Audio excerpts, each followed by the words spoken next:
Entonces, Diana y Andrea, ya. Por favor, ¿cómo sería? Presenten, por favor, el caso, la introducción, para que todo el mundo se ubique en de lo que se trata. Okay. Perdón si escuchan los ladridos.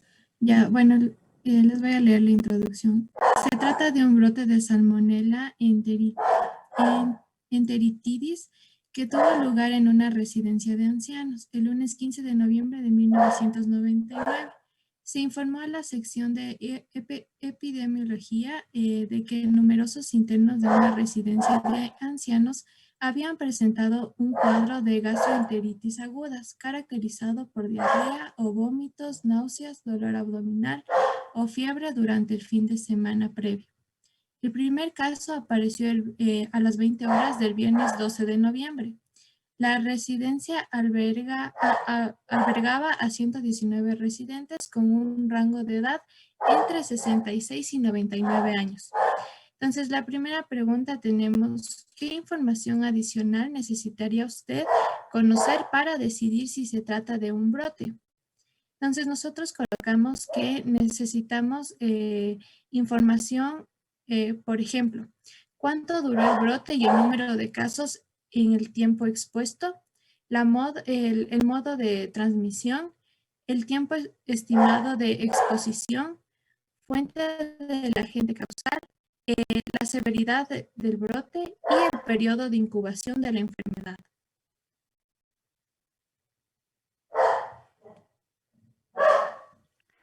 Ok, vamos con Andrea y luego volvemos a revisar las preguntas, ¿ok? Ya, entonces en la pregunta 2 dice, señale en orden secuencial los pasos que usted hubiera dado para la investigación de este posible brote. Entonces nosotros pusimos 10 pasos. El primero es confirmar la ocurrencia del brote. El otro, organizar el trabajo de campo. El tercero, establecer la definición operacional del caso. El cuarto, realizar la búsqueda activa de casos. El quinto, caracterizar el brote en tiempo, espacio y persona. El sexto, generar una hipótesis y adoptar medidas de control inmediato. El séptimo, evaluar las hipótesis aplicando métodos de análisis exploratorios.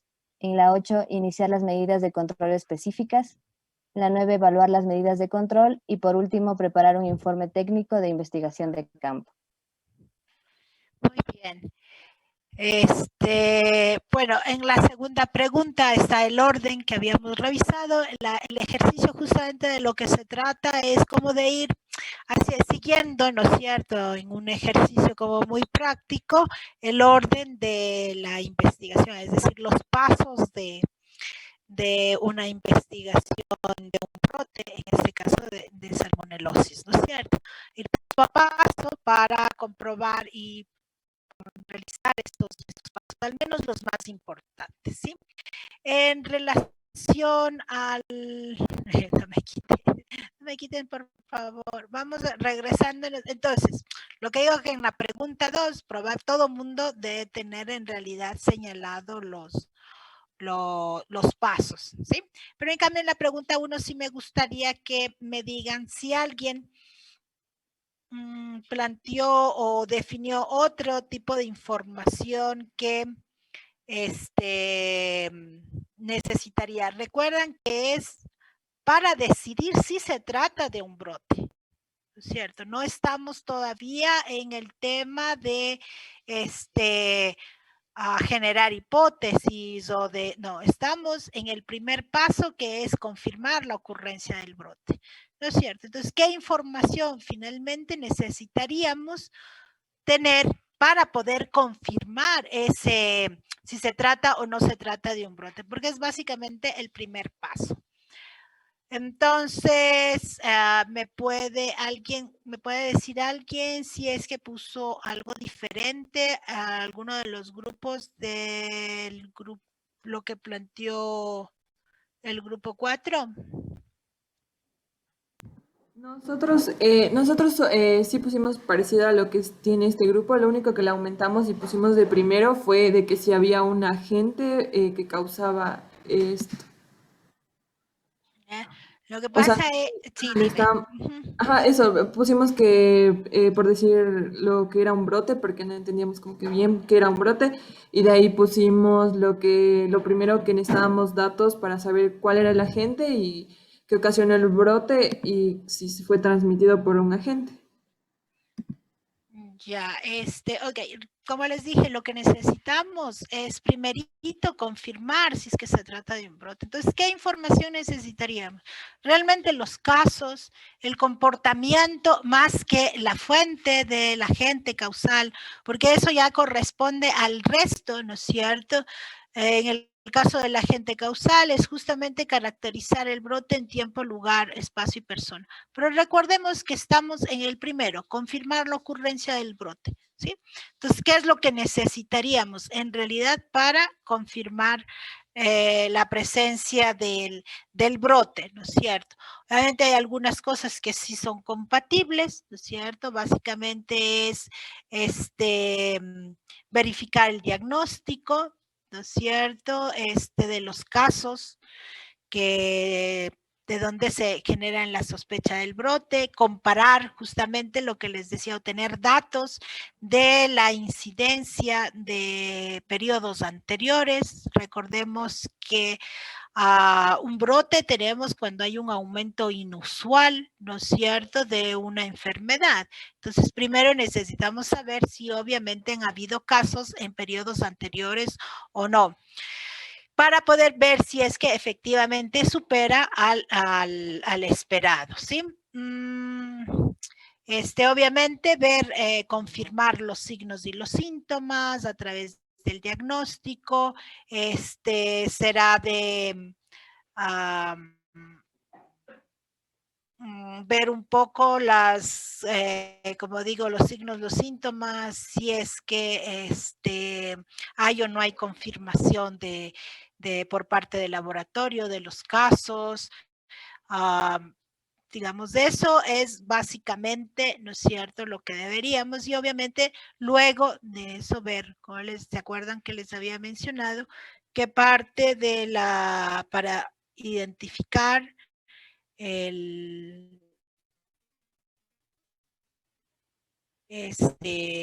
la presencia de un brote, en principio deberíamos realizar la curva epidémica, ¿no es cierto? Es decir, tener información del comportamiento y obviamente como les decía, el que nos pueda permitir comparar y saber si es que efectivamente hay un aumento o no aumento inusual. Ok, eso en relación a la pregunta. Todavía no estamos en localizar el periodo de incubación de la enfermedad, etcétera, pero digamos, podríamos tener como inicial cuál es el periodo de incubación. Ok. Listo. Entonces, vamos con el grupo 2, por favor, y el grupo 2 va a presentar la pregunta 3 y la pregunta 4.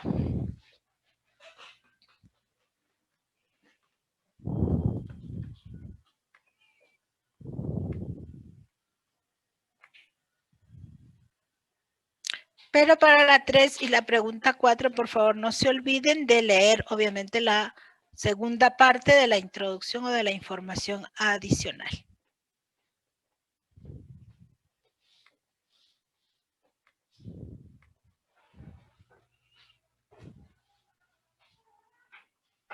Bueno, entonces, pueden poner por favor en la segunda parte, subir un poco, suban un poco, ya. Ya, entonces, en la segunda parte nos dice, ¿no? Como parte de la investigación epidemiológica, entre otros procedimientos, se solicitó información sobre el menú consumido el día de la aparición de los primeros casos y en la cena del día anterior se tomó muestras de los alimentos servidos durante estas comidas y se pudo confirmar la presencia de cepas de Salmonella enteritidis en uno de los alimentos servidos durante el desayuno a las 8 horas del día viernes 12 de noviembre. Se diseñó una encuesta epidemiológica que permitió entrevistar a 106 residentes y a 9 trabajadores del asilo durante los 2 días siguientes a la declaración del brote. Se realizó coprocultivo a 91 personas, 82 residentes y 9 trabajadores. todos los manipuladores de alimentos y empleados del comedor fueron investigados. Entonces, la pregunta 3 nos decía, ¿cómo habría definido en esta fase a los casos sospechosos? Según la definición operacional. Pusimos que los casos sospechosos para Salmonella enteritidis son todas aquellas personas que hayan ingresado a la residencia de ancianos a partir de las 20 horas del día viernes 12 de noviembre, incluyendo los residentes entre los 66 y 99 años de edad y personal que trabajase allí, específicamente manipuladores de alimentos y empleados del comedor, y que además haya presentado uno o más síntomas relacionados a la salmonela, como son diarrea, vómitos, náuseas, dolor abdominal o fiebre. Ya, una 4. Para la definición de los casos probables. Santiago, por favor, que presente Kelly, porfa. La siguiente pregunta, que era la 4. Dice, ¿cómo habría definido en esta fase los casos probables? Aquí podemos ver los casos probables de Salmonella enteritidis. Son todas aquellas personas que hayan ingresado a la residencia de ancianos, incluyendo el personal que allí trabaja, los que hayan manipulado los alimentos y también los empleados del comedor. Los residentes que estaban entre 66 y 99 años de edad, que hayan consumido estos alimentos servidos durante el desayuno de la mañana de las 8 horas, del día viernes de 12 de noviembre, que presentan un cuadro de gastroenteritis aguda, como diarrea, vómitos, náuseas, dolor abdominal o fiebre, que haya evolucionado durante aquel fin de semana. Y entonces aquí podemos considerar como caso probable a todas las personas que se les haya realizado el coprocultivo, los cuales son resultados que aún no se definieron.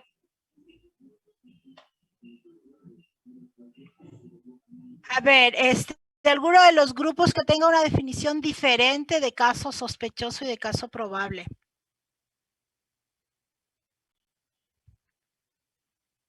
¿Todos tienen exactamente lo mismo? Ponle, por favor, el caso, la definición de caso sospechoso. Nosotros en caso sospechoso le pusimos igual que tenían esos síntomas, pero con ausencia o pendiente de las pruebas de laboratorio. Y en caso ¿Y en probable, el caso probable? Sin prueba definitiva de laboratorio. ¿Ya algún otro elemento adicional que hayan puesto? ¿En caso sospechoso o en caso probable?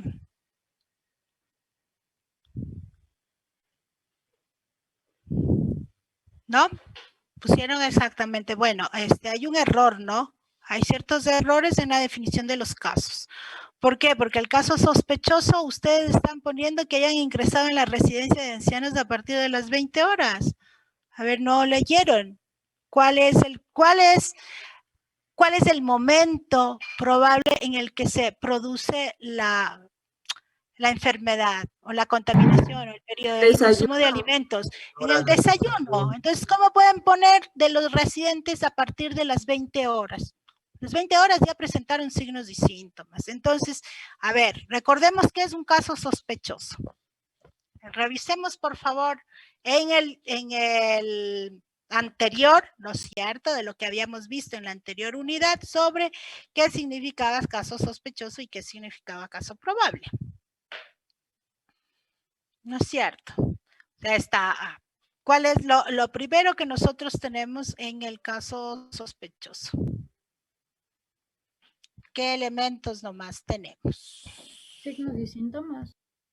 Exactamente, ¿no es cierto? Que presenten signos y síntomas obviamente compatibles con salmonelosis. Es decir, describir un poco, aquí lo que deberíamos nosotros es definir cuáles fueron los signos y los síntomas que presentaron. ¿Cuáles fueron? Vómitos, diarrea, náuseas. Exactamente, ¿no es cierto? Entonces, cuando definimos caso sospechoso es personas, obviamente, que no es que hayan ingresado, sino que habiten, obviamente, en el ancianato, que tengan estos síntomas, ¿ok? Y lo que ustedes mencionaban, efectivamente, que no haya todavía definitivo, porque ya, si es que ya tuviéramos resultados de laboratorio, ya no sería caso sospechoso, ¿verdad? Ya habríamos pasado a caso confirmado, ¿ok? Y en el caso probable, ¿cuál es el otro elemento que deberíamos tener además del,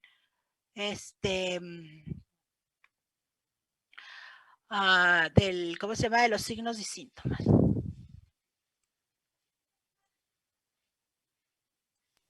La prueba de laboratorio. Antes, no, ya dije que si es que nosotros tenemos prueba de laboratorio, ya tenemos, ya es caso confirmado. Doc, ¿Sí? pero según el MOPES se decía que los casos probables eran, sí se hacían pruebas de laboratorio, pero no tenían como que resultados definitivos. Definitivos, ok. ¿Y qué otra cosa? Es que ahí nos falta otro elemento que es súper importante. Los casos probables serían cualquier persona independiente de su edad y que presente los síntomas. Ya estamos, pues está bien, pero nos falta algo que es súper importante en el caso probable. Espérense. El cuadro clínico deberíamos, o si no, no podríamos saber que sea caso, ¿no? Entonces, vamos a tener igual el cuadro clínico, pero adicional, ¿qué cosa necesitaríamos? Sí, puede ser que no haya Los que consumieron el desayuno, los que consumieron el desayuno. Ya, el que consumieron el desayuno, pero además recuerden que debe ser compatible con, epidemiológicamente con la presencia de un caso, ¿no es cierto? Es decir, con los contactos, recordemos que un elemento que es súper importante no es solamente la presencia de signos y síntomas, sino también la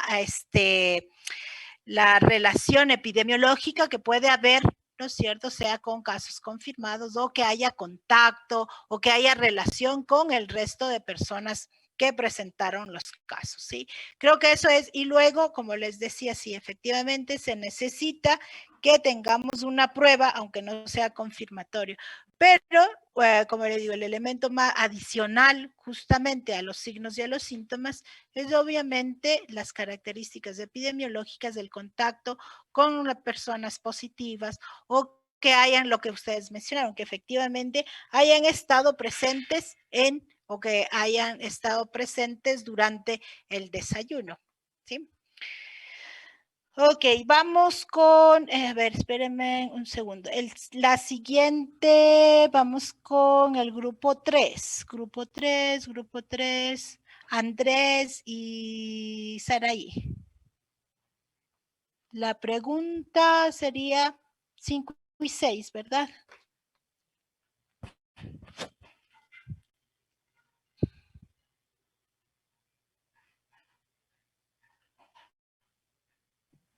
Ya, entonces, la 5 dice, la curva epidémica debería ayudarle a generar hipótesis acerca de la etiología del brote y señale en su opinión las posibles hipótesis etiológicas del brote.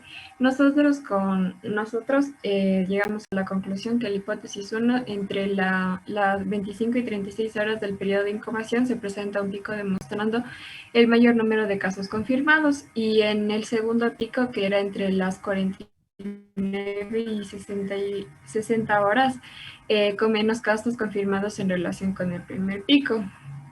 Aparte, en la hipótesis 2, sacamos que es un brote intermitente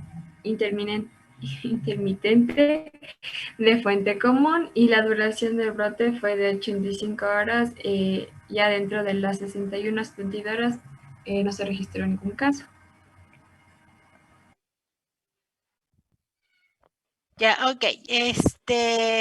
Vamos a detenernos un ratito aquí, porque luego vamos a pasar ya a lo que es el rango, la mediana y la media y la mediana, ¿no es cierto?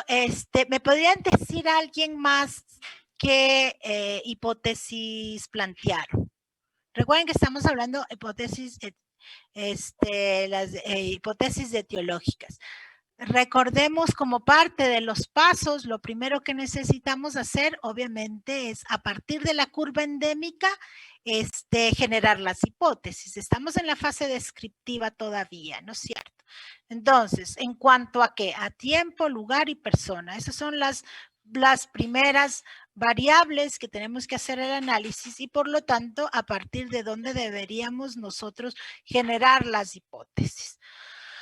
Ok, veamos. Alguien, como les decía, alguien presentó un diferente a las que presentaron sus compañeras, los otros grupos.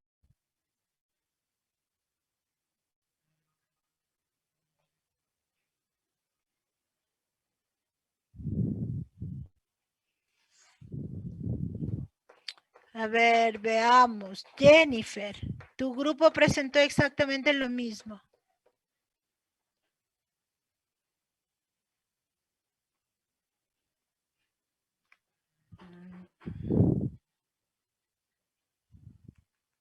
No, no está, entonces... Sí, Doc, estoy comparando a ver bien lo que pusieron ellos con lo que pusimos nosotros.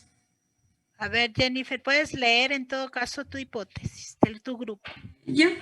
El brote de salmonelosis se originó en la residencia de ancianos en Burgos, debido a la ingesta de alguna comida en común en ciertos residentes del lugar. El periodo de incubación que más casos se da fue entre las horas entre las 25 y 36 horas. Hubo una disminución de casos reportados luego de las 49 y 60 horas. Y luego hubo un incremento posteriormente de los casos. Y a las 26 horas no se reportó ningún caso.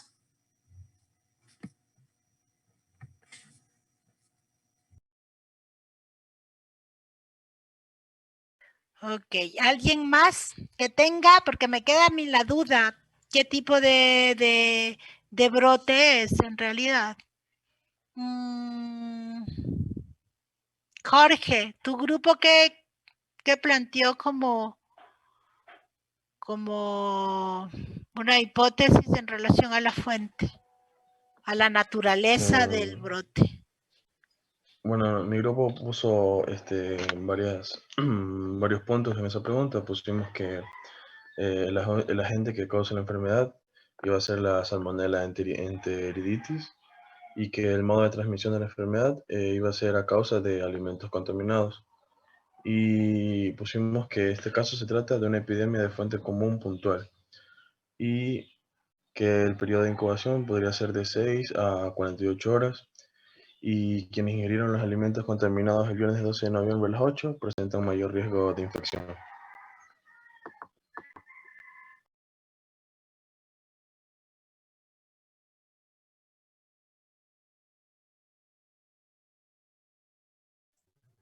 Tienes cerrado el micrófono. Ya, sí, ya me di cuenta, perdón. ¿Alguien más? Porque un poco, a ver, ¿qué creen ustedes? Vamos el punto más importante, digamos, no, más importante, pero donde hay diferencias de si es que es fuente común intermitente o es fuente común puntual.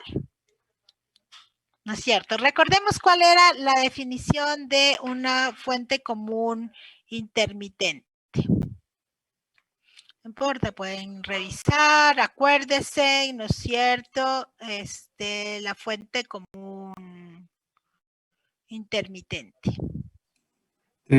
Yo creo que le pusimos más por lo que en la tabla nos mostraba que en un periodo de horas no se mostraba ningún caso.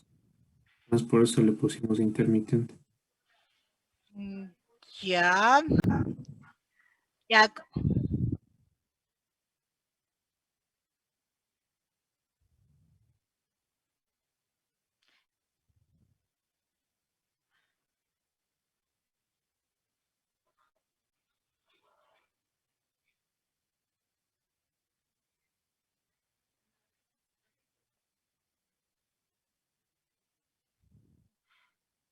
Ya, pero ahí hay que tener, ya, pero recuerden que en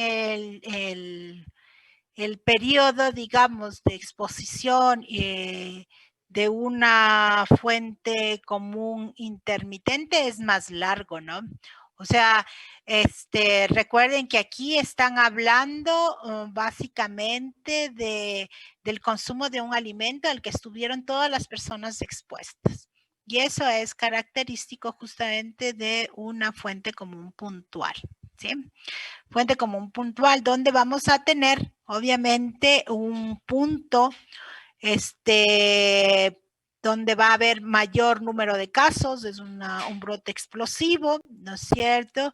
Y que, obviamente, y además, el tiempo del brote es muy corto, estamos hablando de horas, entonces difícilmente podríamos referirnos a una fuente común intermitente, ¿sí? En este caso, perdón, es una fuente común puntual. Ok, veamos el periodo. Bueno, luego vamos a discutir un poco en relación al rango, a la mediana, para ver entonces, la duración del brote, ¿cuánto es la duración del brote? Bueno, que es parte, digamos, de la pregunta 6. Pero bueno, veamos, continuemos por favor el grupo 3. La pregunta 6. Sí, dime. Ya. Entonces, ¿explico la pregunta 6 o...? Sí, está bien. Andrés, por favor. Entonces, aquí nos pedía calcular algunos datos como el rango, la media y la mediana. Primero que nada, organicé los datos en esta tabla de frecuencias para poder calcular el punto medio y lo que era la media. Primero con la media, tomé en cuenta lo que son el número de casos por el punto medio. El punto medio calculé sumando el valor mínimo y máximo del intervalo que vayamos a escoger. Entonces, así calculé lo que es la media. Al final, que me salió 1494.5, y lo que es el total de datos para calcular la media, porque como concepto tenemos que la media era el promedio que presenta los primeros síntomas. Ya, ok, o sea, en ese no hay, está bien, ¿no es cierto? ¿Cómo calculamos la media? Obviamente tenemos una variable en la cual está agrupada en intervalos, ¿no es cierto? Y por lo tanto vamos a requerir primero obtener el punto medio del intervalo y luego eso multiplicar por las frecuencias. Al final sumamos y luego dividimos para el total de observaciones, ¿no es cierto? Eso está bien, son 1494 horas dividido para 42 casos, ¿ustedes no es cierto? Sí, los casos, ok. Está bien, muy bien. En el caso de la mediana... Listo. En la mediana no le puse la fórmula, pero utilicé la fórmula que es para calcular la mediana con frecuencias de datos agrupados, por lo que eran intervalos. Entonces, ok. Voy explicando cada dato. Entonces tenemos el 25. El 25 era el primer valor del intervalo que tomamos. Escogimos el intervalo 3, que es de 25 a 36 horas, porque a ver, déjenme revisar. Escoge porque tenemos ¿cómo era? Pero es que esto me tocó aprenderme ayer porque no sabía. No se acordaban. A ver, les ayudo un poco. Recuerden cómo igual, como estamos trabajando con intervalos, ¿no es cierto? Entonces va a ser diferente a lo que siempre calculamos en lugar de la mediana, que es n más 1 sobre 2, ¿no es cierto? Si tuviéramos nosotros una distribución sin intervalos, simplemente veríamos n más 1, 42, más 1 son 43 dividido para 2, y ahí deberíamos buscar el lugar de la mediana. ¿No es cierto? Pero como está ¿cómo se llama esto? Por intervalos, entonces necesitamos obtener algunas cosas. Entre esos, exactamente, las frecuencias acumuladas y las proporciones también acumuladas, pero bueno. ¿Cómo obtenemos el valor de, digamos, la mediana en datos agrupados? primero es el límite inferior de la mediana, donde se debería encontrar la mediana, ¿no es cierto? Por eso también es importante sacar la frecuencia, no solamente la frecuencia acumulada absoluta, sino también la frecuencia acumulada relativa. ¿Por qué? Porque recordemos que el lugar de la mediana corresponde, digamos, la mediana corresponde al percentil 25, ¿no es cierto? Entonces, si nosotros sacáramos no solamente la frecuencia acumulada absoluta, sino la frecuencia acumulada relativa, entonces podríamos identificar con claridad en qué parte, en qué porcentaje, dónde está el percentil 50. Por eso obtenemos la frecuencia, no solamente la frecuencia acumulada, sino absoluta, sino también la relativa. ¿Ok? Efectivamente, el valor mínimo del intervalo donde se encuentra la mediana es 25, ¿no es cierto? Más, entre paréntesis dice, es n dividido para 2, es decir, 42 dividido para 2. Luego vamos a tener el 10 a que corresponde a la frecuencia acumulada donde se encuentra el intervalo anterior de la mediana. Es decir, 10, acá estaría el 10, ¿no es cierto?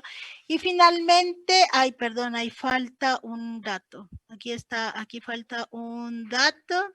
Está bien, sobre 16, pero nos falta, espérense ahí un segundo, nos falta un dato que es la amplitud del intervalo, ¿no? Eso es lo que nos falta en la fórmula. Sí está la amplitud, es por 2. ¿Dónde? O sea, El por 12, ok. 11.90 y algo, pero le redondeo. Ya, solamente, ok, ahí está por el 12, ya. No solamente recuerden cómo ponemos, al final multiplicamos por 12. Bueno, primero hacemos la parte que está entre paréntesis, ¿no es cierto? Luego sumamos y finalmente multiplicamos por el 12. Ok, listo. Eso es como calculamos el intervalo. Lo que nadie me dijo, lo que se te pasó es el rango. ¿Qué pasó con ese rango y de dónde sacaron los datos? Recuerden que es el rango, no estoy pidiendo rango intercuartílico, ¿no? El rango, eso, no sé, eso también tenía un poco de dudas porque no sabía bien cómo diferenciar, pero tomé en cuenta lo que son el último, en caso del extremo del rango, tomé en cuenta lo que es el último caso registrado, que eran las 96 horas. Y el 5 tomé en cuenta lo que son, más o menos contando las horas entre comidas y la manifestación de la enfermedad, pero también pensé que, o sea, sabemos que el rango es lo que está entre el valor mínimo y el valor máximo. Pero yo eso, pero también como que no sé, estaba pensando y también hacer desde la primera hora en donde se registró, desde las 0 horas hasta las 96 horas, quedan los 4 días en donde se presentaron los casos, pero también estaba un poco confundido. Ok, vamos a ver alguno de los otros grupos. Camila. No, pero son del mismo grupo, perdón, del grupo 3. No, veamos. Nelly, por favor.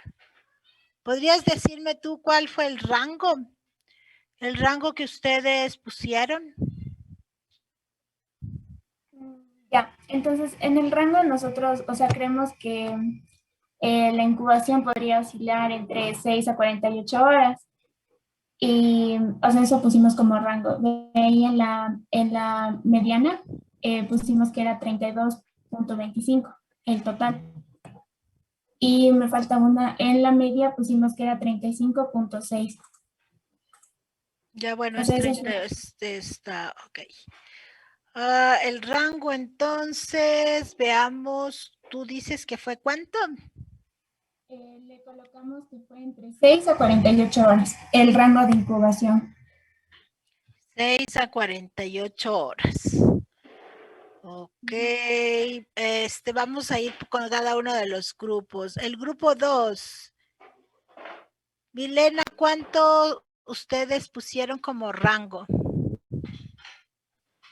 Bueno, nuestra referencia era que el rango en este caso particular se calculaba desde las 0 horas hasta los 4 días, porque ahí era el intervalo en el que se presentó el primer caso hasta que se notificó el último. 0 horas, ¿cuánto? 48 horas, dijiste, ¿cuántos? Perdón, me perdí. Perdón, ¿De 0 horas a cuánto? hasta los 4 días, que fue el último. Los 4 días. ¿Y en horas cuánto es? Son 4 días. Porque estamos en horas, ¿no? 96. 96, ok, de 0 a 96. Listo, el grupo 3 tiene de 5 a 96. Ya, el grupo, vamos con el grupo 4. Caterine, ¿cuánto tienen ustedes? Nosotros también cogimos el rango de 5 y 96. Pero, de 5 a 96, ¿por qué? O sea, nosotros lo hacíamos de calcular que las personas comieron y el rango de 5 horas es a partir de la manifestación, o sea, que se empiezan a dar las manifestaciones por la digestión, entonces cogimos nosotros como 5 horas después que presentaron los síntomas. Ya. Porque de ahí también estábamos pensando en la otra opción de 96 y 0, pero no sabíamos cómo sacarlas. Porque en la hora 0 no se dieron los síntomas inmediatamente. Exactamente, ¿no es cierto? Ok, y en el grupo 5, a ver, Andrés. No, Germán, cuéntame cuál fue el valor que sacaron ustedes. Sí, ya comparando las 3 revisiones anteriores, igual, con estos valores de 5.96. De 5 a 96. Ya, ok. Solamente una cosa, lo que el resultado es de 5 a 96, en realidad, ¿no es cierto? Pero, sin embargo, lo que nos dice la literatura, ¿no es cierto?, es a partir de las 6 horas, o sea, entre 5 y 6, y el máximo, obviamente, son el 96, porque son el último caso, ¿no es cierto?, el último caso en el que presentan. Y ¿dónde está? Ok, sí. Considerando además que el alimento, digamos, ¿no es cierto? El alimento en el que consumieron fue recién, digamos, aparentemente fue en el desayuno, ¿no es cierto? Más o menos lo que les decía sería como entre las 6 hasta... la literatura dice que puede ser generalmente de 6 hasta 72, sin embargo, de acuerdo a los datos que nosotros tenemos en la curva, ¿no es cierto? En la curva epidémica que nosotros estamos mirando es hasta las 96 horas, ¿no es cierto? Lo que decían hasta los 4. Tengan cuidado porque el rango, el que ustedes restan el valor mínimo del valor máximo, perdón, al revés. Sí, está bien. Es cuando calculamos el rango intercuartílico, ¿no? Pero cuando nos referimos al rango solo, siempre va a ser un valor mínimo y un valor máximo, ¿de acuerdo? Ok, vamos, ok, bueno, hay que revisar, a lo mejor puede variar, la mediana está bien, si es que ustedes ponen 35.58 y alguien puso 35.6, pues no hay diferencias, pero recordarles siempre que no aproximen, porque si es que aproximan, obviamente cada uno va a tener diferentes resultados. Recuerden, no aproximar y trabajar siempre con 2 decimales. Vamos a la siguiente. Al siguiente grupo. Espérense un segundo. Vamos al grupo 5. Entonces la pregunta 7 y la pregunta 8. Y en el grupo 5 vamos a ver Germán y Andrés. ¿Sí estaba Andrés o no estaba? Sí, profe. Vine de una urgencia ya, pero ya estoy acá. Ya estás acá, ok. Tengo que, avísame al final para ponerte y registrarte en la lista, ok. Ya. La pregunta pregunta, estamos en las 5, en las 7 y en la 8, sí. Okay, pero nos vamos a detener en las 7.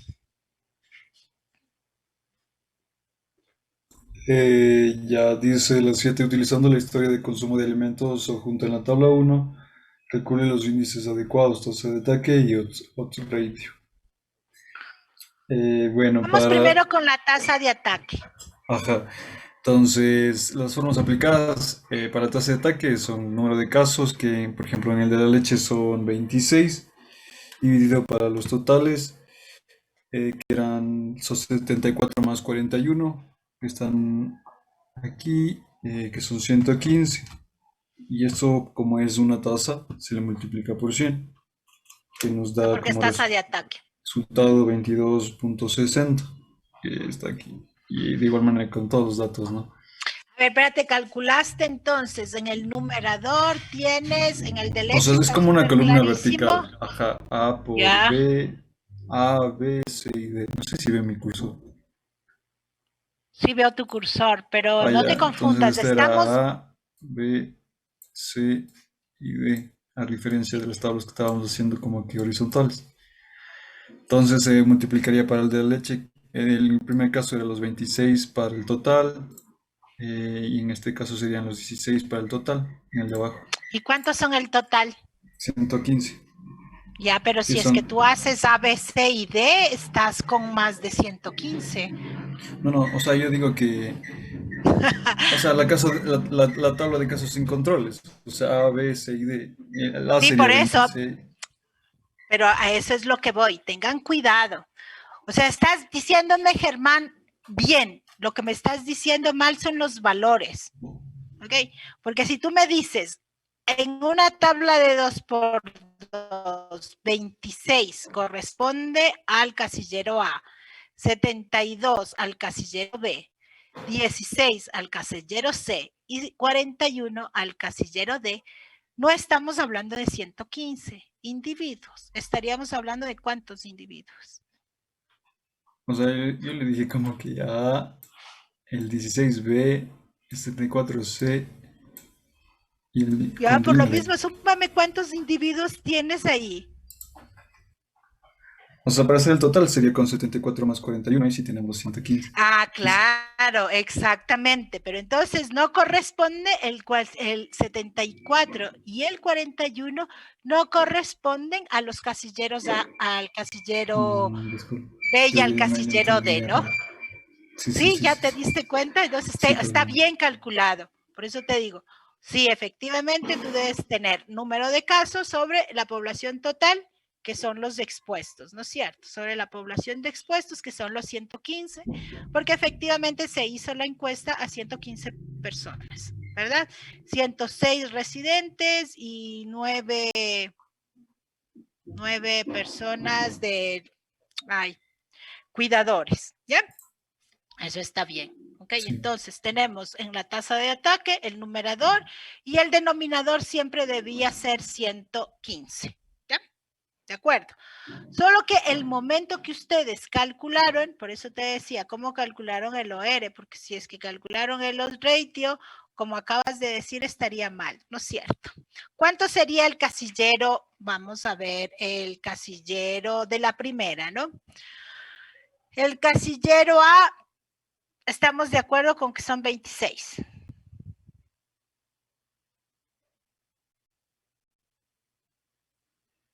Sí. ¿Ya, no es cierto? Ok. El casillero B, ¿cuántos serían entonces? La diferencia. Ya entendí. Ya entendiste. Ok, ahora sí. Listo, entonces dígame por favor cuánto es el casillero B. 48. 48, muy bien. En el casillero C estaría bien el 16 porque son las personas que no consumieron leche y enfermaron. Casillero D, que tendríamos a las personas que no enfermaron y que no consumieron leche. ¿Cuánto sería en este caso? 25. 25, correcto. Entonces, 25. ajá, 25. Ahora sí calculen por favor el OR. Ya sabemos que para calcular el OR tienen que multiplicar el casillero A por el casillero D dividido para el casillero C por el casillero B, ¿no es cierto? En pocas palabras, tendríamos que multiplicar 26 por 25 sobre 16 por 48. ¿Sí? ¿Cuánto sale el loss ratio?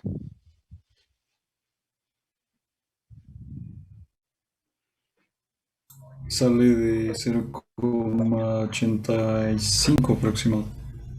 ¿Ya? Ok. Listo. Es solamente para que ustedes están bien calculados los dos ratios, me parece, pero están explicando mal lo que les decía, ¿no? Ok, para que no se olviden jamás en la vida. ¿De acuerdo? Ya, algunos, entonces, recordemos solamente que el total de personas encuestadas eran 115, ¿no es cierto? Nunca podría ser 157, pero no tenemos ni siquiera los residentes, son en total de todos los residentes eran 119. Entonces, es de dónde sacamos. Ya, para que no se olviden que en este caso tenían que reconstruir las tablas de 2x2 a partir de los resultados. Ok. Gracias, Germán. Veamos con, perdón, Andrés, siguiente pregunta. Ya, nosotros escogimos estos tres alimentos que son la tortilla española, la mantequilla y el pan, por lo que al OR se lo consideraba mayor de 1 como un factor de riesgo y estos tres alimentos son los que van a tener el OR mayor. Mayor. Ok, listo. Muy bien. Revisar por favor todos los grupos, los valores del cálculo, ¿no es cierto?, del OR. ¿Ya? Listo, efectivamente van a ser las tres, la tortilla española, la mantequilla y el pan. Listo, vamos con la siguiente pregunta y estamos en la... Espérenme un segundo. El grupo... ¿Cuál me falta? El grupo 1 nos falta, ¿verdad? Este es el último grupo. Listo, el grupo 1. Ok, las últimas preguntas, que serían la 9 y la 10.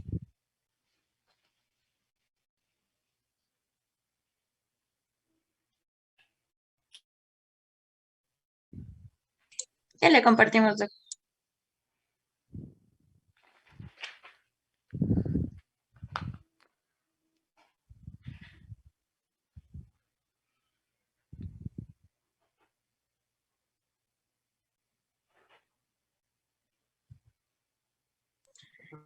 Ya, entonces el 9 nos dice, una vez que dispone de estos datos, ¿cómo continuaría con la investigación? Entonces, después de ya resolver todo y tener los datos necesarios, nosotros le hicimos como los resultados de todo esto. Entonces, aquí lo resumimos. De la población que consumió la tortilla española tiene 4.90 veces más probabilidades de contraer gastroenteritis aguda de las personas que no han ingerido el alimento. Igual, como vimos que la OR estimada es de 4.90, este se va a localizar con la confianza del 95%, que se nos dio en el IC, que es de 1.10 y 9.59, entonces sí se encuentra. De lo contrario, que si hubiera sido menor, no hubiera tenido relación. Entonces aquí, por ello, en la muestra como en el universo, la causa de la gastroenteritis aguda se relaciona con el consumo de la tortilla española. Igual, este valor como se encontraba menor de 0.5, nos permite rechazar la hipótesis nula, debido al que no existe una asociación entre la exposición y la enfermedad. Perfecto, muy bien. Y la pregunta 10. Y con respecto a la pregunta 10, las recomendaciones que nosotros planteamos es primero realizar capacitaciones al personal de gastronomía sobre la importancia del tratamiento adecuado de los alimentos, en especial en su limpieza y en la cocción de las mismas. Visitar con frecuencia la residencia de ancianos para comprobar el correcto manejo y la preparación de la comida. Y por último, realizar charlas al personal encargado de la atención de los adultos mayores acerca de las infecciones frecuentes causadas por alimentos. ya que si recordamos la salmonela es causada por alimentos como lácteos de aves. Ya. Oye, el grupo 1 adicional, ¿qué puso? Perdón, ustedes son el grupo 1, perdón, estaba en el grupo 2, perdón. Cristina, ¿qué otras recomendaciones realizaron? Tenemos que el brote que la principal ruta de la contaminación va a ser fecal oral en cuanto a los alimentos procesados que resultaron ser los principales factores de riesgo para contraer esta enfermedad. Por lo anteriormente podamos tomar medidas de higiene durante y después de la preparación de la comida antes de que sea ingerida por los ancianos. Y ya en sí fue mejorar la higiene, pero también de las personas que los tratan ahí, porque tienen que realizar muchas veces el cambio de pañal, entonces ahí también puede estar el problema. Ya, ok. Por una parte estaría encaminado a todo lo que es los alimentos, ¿no es cierto? Es decir, la calidad de los alimentos, pongamos en relación, o sea, lo que sería la higiene, en relación a las frutas, a las hortalizas, en general a todos los alimentos, ¿no es cierto? Y por otra parte, a los manipuladores también de los alimentos, es decir, a las personas que preparan los alimentos, pero también a las personas que les cuidan a los ancianos, ¿no es cierto? Básicamente la higiene, ¿no es cierto? Evitar la contaminación de los alimentos, usar dentro de los periodos que constituir, identificar cuál es el agua, también es importante el identificar cuáles son las fuentes de agua y el uso del agua que efectivamente sea, qué sé yo, estén hervidos, es decir, libres de, o sea, que la calidad del agua en la que utilizan, en la preparación de los alimentos y en el consumo, obviamente también sea de buena calidad, ¿no? Y lo que ustedes mencionaron, el tema de capacitación en general a las personas que manipulan los alimentos y que les cuidan a las personas ancianas, ¿ok? ¿Alguna pregunta, duda, chicos, en relación al ejercicio, al tema de control de brotes?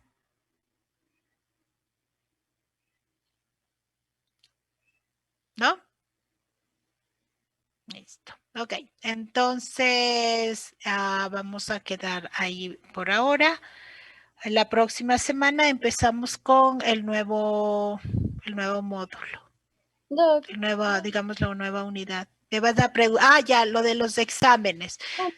Lo de los exámenes, estoy hecho un lío. En realidad, tengo que decirles que estoy hecho un lío y me he demorado un montón porque como es de forma manual y tengo que identificar de cada uno si es que tuvieron las 2 preguntas para poder anular, entonces estoy hecho un lío. Me he demorado un montón en tratar de, porque primero como les quería hacer automático, pero en realidad no hay forma.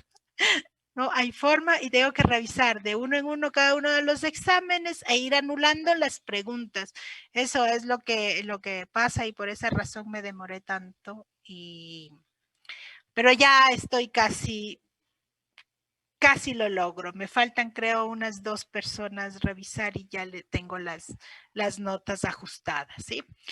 Definitivamente no va a ser posible que les salga en el, ¿cómo se llama? En el examen, o sea, en su examen, la nota que tienen ahí no puedo modificar por esa razón, porque he tenido que hacerle aparte, ¿no es cierto? Ir haciendo una regla de 3 de acuerdo al número de preguntas que les tocó. Sí, entonces ha sido solamente para decirles que no vamos el primer intento era para que salga en el aula virtual y en su examen el valor de su prueba eliminando las preguntas anuladas, pero no pude lograr hacer eso. Entonces, por eso les voy a dar una tablita donde ustedes van a tener su nota, ¿no es cierto?, que les sale en el banner, pero adicional a eso, las preguntas que les tocó y que deben ser anuladas y luego el valor real de su nota, ¿de acuerdo? Porque si no, no hay forma. No hay forma de que en el banner, y digamos no en el banner, sino en el aula virtual, sus exámenes me salgan con la nota modificada. Eso es lo que traté de hacer y que perdí un montón de tiempo y decidí finalmente hacer aparte de forma de cada uno irles anulando las preguntas, ¿de acuerdo? Entonces va a variar, ojo, porque no a todos les tocó esas preguntas que se van a anular, ¿ok? Entonces sí va a variar un poco de acuerdo a las preguntas. A algunos les tocó las dos, en otros les tocó solamente uno, ¿sí? Entonces, de acuerdo, espero terminar ahora y ya mandarles la tablita con las preguntas anuladas y la nota final. ¿De acuerdo?